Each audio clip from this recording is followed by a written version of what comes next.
Hi, welcome once again. My name is Modupe Eka, and this channel is Relationship Matters with Modupe. If you are a returning subscriber, thank you for stopping by once again. And if you are new to this channel, thank you for coming by. Remember to subscribe, hit the notification bell, share and like. I appreciate every one of you. Thank you, beautiful people. Today we'll be talking about a very juicy topic. I'll be addressing the Gen Zs, my millennials. Yeah, we'll be talking to the Gen Zs because I had an hangout with them yesterday and the same question kept cropping up. So today we're going to be focusing on healthy dating tips.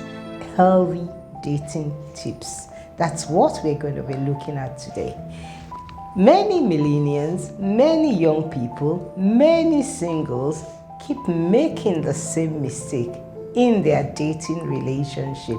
So today we want to look at tips to avoid ending every relationship with a heartache. Sit back and let us reason together. Thank you. The number one mistake that nobody should do when entering into a dating relationship is to be desperate. A desperate person feels a sense of urgency to feel emotional needs. This is not good in any sense of it. When you are desperate, you will miss all the red flags that is involved. Remember, don't ever forget, dating is discernment.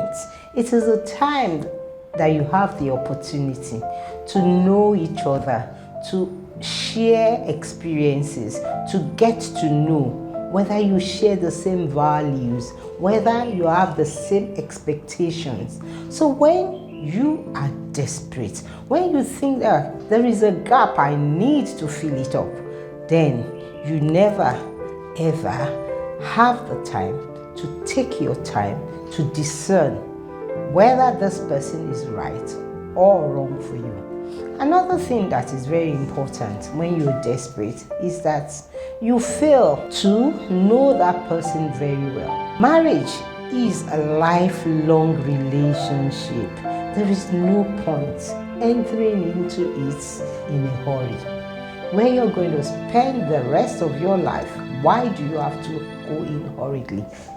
In recent times, the rate of divorce has skyrocketed.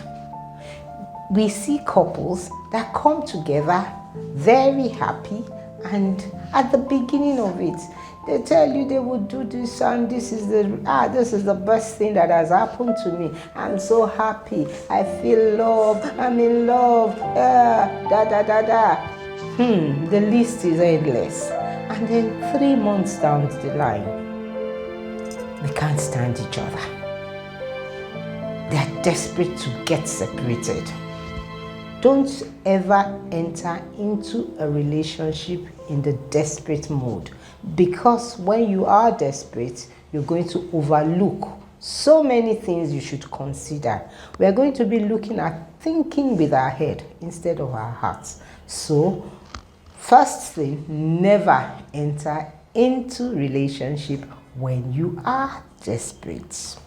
When you feel emotionally dependent on another person, you become a burden to that person.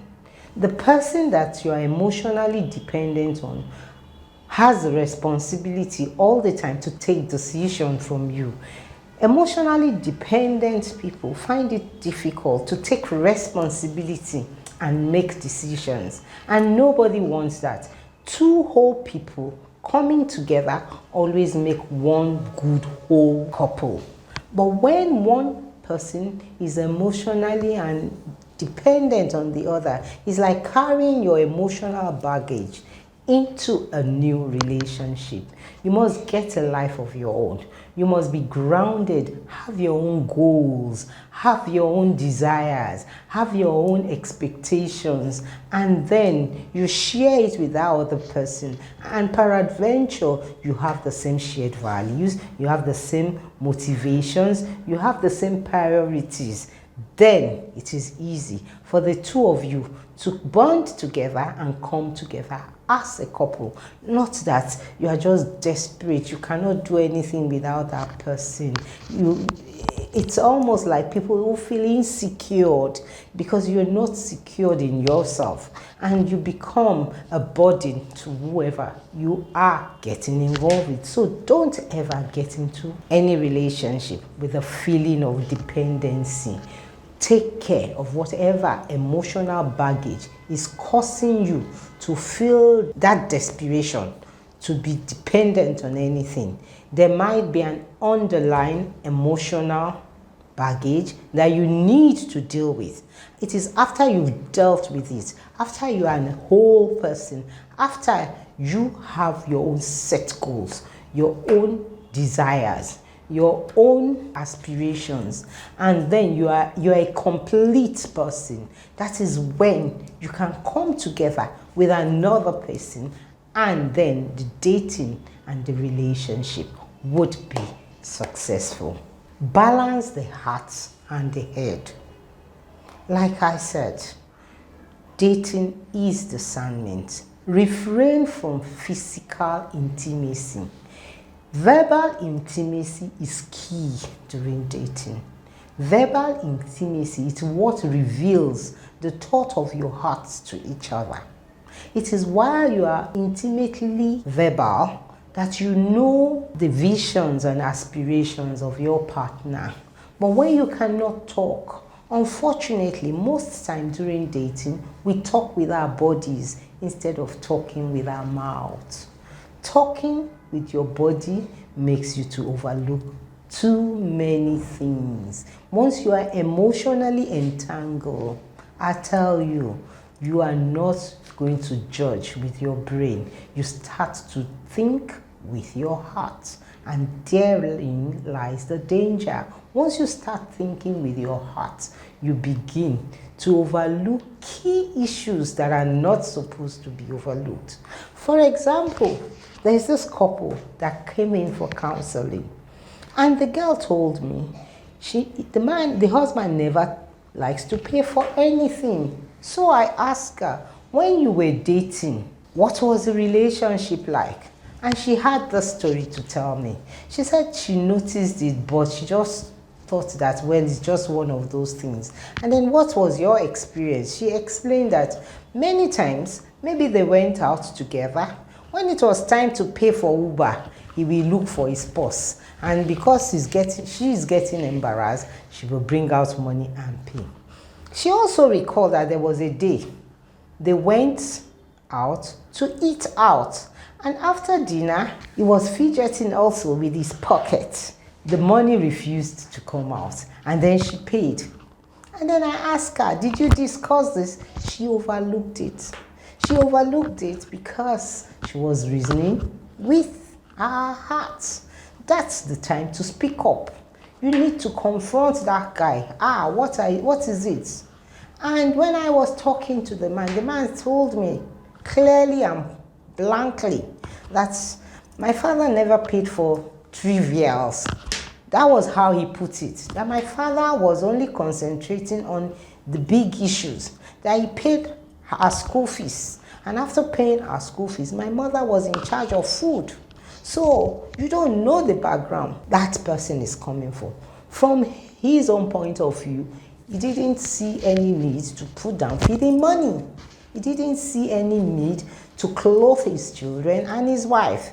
He even calls it trivials. So during dating, those are things you should talk about. You talk about how you want to live your life in future. 5 years from now, my dear, what do you want to do? How do you want to discuss even how many children do we look forward to having? What kind of schools will our children be going? When you discuss those things, then that person's vision, that person's aspiration comes out. And then you know if it is incongruent with what you want, if it is in alignment with what you want. But when you refuse to talk, when all you're doing is speaking with your body, then you get emotionally entangled, and then you begin to think with your heart. Don't make that mistake. Dating is discernment. It is a time that you look beyond the physical, the time where you take off the makeup and see people for who they are before it is too late. The second point that we're looking at is the spirit of dependency. Never enter into a dating relationship feeling that you are dependent on your partner. When you have a dependent person, is that kind of person that does not feel significant or confident without another person. There's an emotional garbage that person is carrying along. That person always and constantly feels insecure without the partner. A good relationship happens when two people that are whole come together. When you feel that you need another person to fulfill your sense of significance, something is wrong. You need to find out and look inward at what it is that is missing in you. Another person can never fill up that gap for you. You have to be a whole person by yourself, and then you will be a whole person that can go into a good relationship with another person. A person that has a feeling of dependency never feels secure. That person is a burden to whoever he is going out with. You become a burden. You become so dependent. You are like a leech that is just leeching onto another person. Nobody wants that. We want people that can complete us, not people that place a demand on who we are and is clinging unnecessarily. So you need to tackle and find out the source and make sure you are emotionally stable before going into a relationship. Feeling of dependency never ends up well, because when you do that, the person feels you are crowding them, you are suffocating another human being. Nobody wants to be suffocated. We all love people that have their own mind.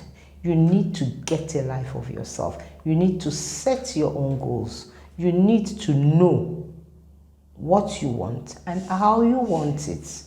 Then you can communicate with each other and know if you can complement each other. We need to complement each other, not that you want to go and you are dependent on another person. Next, 6 similarities. Healthy relationships and marriages are the ones where there are strong foundational similarities. When you have shared similarities, the same shared values, the same shared goals, the same shared experiences and expectations, there is chances that getting through life together, even in the relationship, there will be harmony. Because you've got shared values, you've got shared experiences, and you are looking at shared expectations. But when you don't talk about those things, when you overlook and you are just assuming, my pastor would always say something. He says, assumption is the mother of frustration. Never assume. Talk about everything and anything. When you are verbally intimate, I keep talking about verbal intimacy. Verbal intimacy is what brings out those similarities. And when you have strong foundational similarities, there's every likelihood that that dating relationship will culminate into something successful. Never go into a relationship where you don't have shared values, when you don't have shared similarities, when you don't have shared expectations. That means you're pole apart. You cannot be poles apart. It is our similarities that gives us strong sense of bonding. While you note those similarities, then you are aware of your differences. Your differences, your similarities build the bridges. Your differences help you to create tolerance for each other and respect for each other. Never go into a relationship without sharing and looking up for your similarity. Next, take it slow. You can never know anybody in a hurry. Don't think that because you've met after 2 weeks, after 1 month, I've known him. Take it slow. You need to get to know somebody and know that person very well. That's why we keep talking about verbal intimacy. How long can you sit together with each other talking without getting bored? How long can you sit together discussing and not getting irritated with each other? These are things that you should consider. Do you get bored so easily when you are around each other? You don't know a person until you share your experiences together. You don't know a person until you get to talk. You need to protect yourself from getting attached too early. So you need to take it easy, take it slowly, one day at a time. Set clear boundaries. Your body belongs to you. Communicate how you feel to your partner. Take responsibility of the things you want, the things you will allow, and the things you don't want. These are very key issues in dating. When you start dating and there are no boundaries, there is no, this is not a go, this is not a no-go area, this is allowed and this is not allowed. When you just go into a free-wheel drive dating experience, you are on a dangerous lane. Set boundaries. Take responsibility of your own decisions and communicate exactly how you feel to your partner. This may sound old-fashioned, but I encourage young people, save sex for marriage. It is the icing on the cake. Don't go into a relationship just because you want to sleep with somebody. Your body belongs to you. You are going to have a long life sexual relationship. So leave it until the appropriate time. That helps you to be responsible for your decision, not emotionally entangled, and then emotions are responsible for decision. Remember, use your head to think, not your heart. Living together before marriage does not promote healthy marriage. Research indicates that women that live together prior to marriage are more likely to get divorced. They usually also experience domestic violence more than couples that did not live together before marriage. Finally, don't be in denial. Any sign of abuse terminates that relationship. Physical abuse, verbal abuse, addiction, any form of abuse at all is a sign of danger. Terminate that relationship. Don't tolerate what you are not going to accept after marriage. Don't give excuse for anybody's misbehavior. Anybody that misbehave because that person wants to misbehave.